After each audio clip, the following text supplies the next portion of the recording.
Tehran openly taunts the US military just one day after the dramatic hijacking of an innocent Iranian civilian ship in international waters.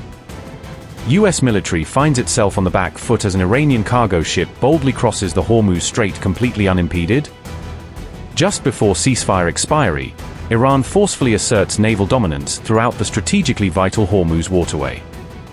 Mojtaba issues a stark ultimatum to President Trump as Iran threatens to abandon all diplomatic talks permanently.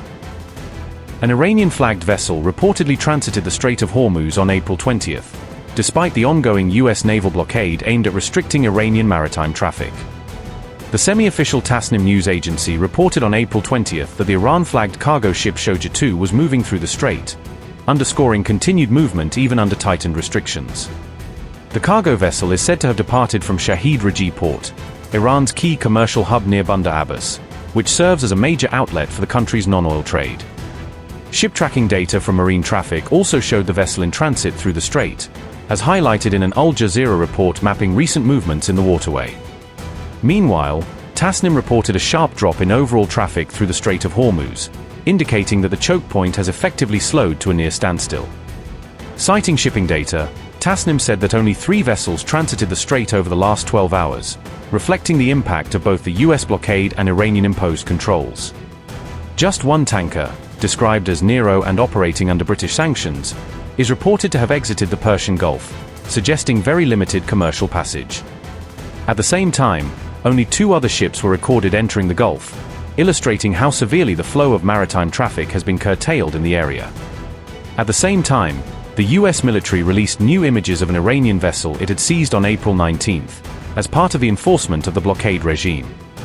The US military said that Marines searched the cargo aboard the Iranian-flagged vessel Tuskar after it attempted to violate the blockade, portraying the operation as a key enforcement action.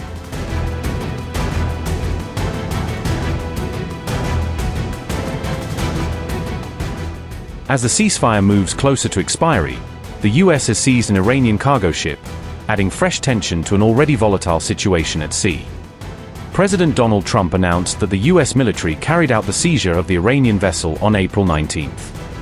The US military also released footage showing Navy fire hitting the cargo ship while it was out at sea.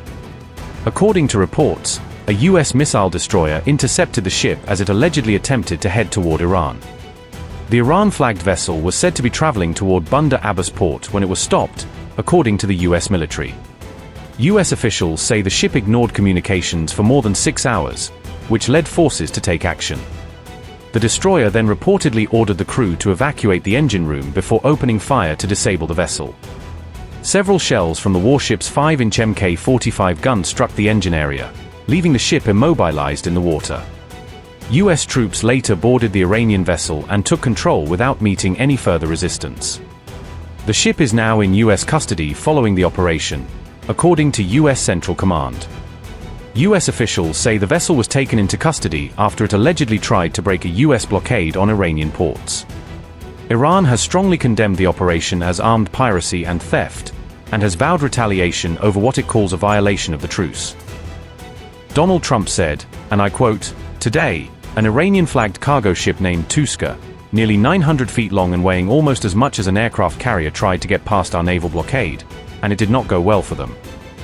The US Navy guided missile destroyer USS Spruance intercepted the Tuskar in the Gulf of Oman, and gave it a fair warning to stop. The Iranian crew refused to listen, so our Navy ship stopped them right in their tracks by blowing a hole in the engineer room. Right now, US Marines have custody of the vessel. The Tuskar is under US Treasury sanctions because of its prior history of illegal activity. We have full custody of the ship, and are seeing what's on board.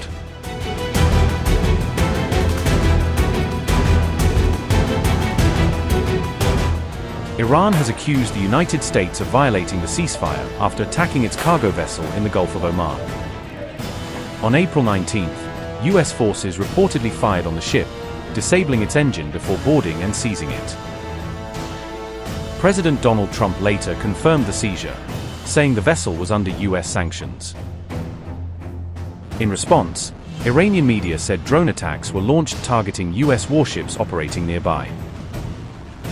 Iranian officials described the strikes as direct retaliation for what they called a US act of aggression. Iran strongly condemned the incident and warned that further retaliation against the US would follow. Ibrahim Zolfagari said, and I quote, "The aggressor United States violated the ceasefire and committed maritime piracy by firing at an Iranian merchant ship in the waters of the Sea of Oman and landing a number of its terrorist marines on the deck of the vessel, disabling its navigation system. We warn that the armed forces of the Islamic Republic of Iran will soon respond to this armed piracy and retaliation by the US Army," unquote. The operation comes at a time of fragile ceasefire and growing uncertainty over ongoing diplomatic efforts.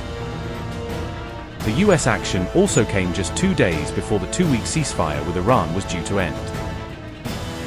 Meanwhile, Iran says it has no plans yet to attend the next round of talks in Pakistan.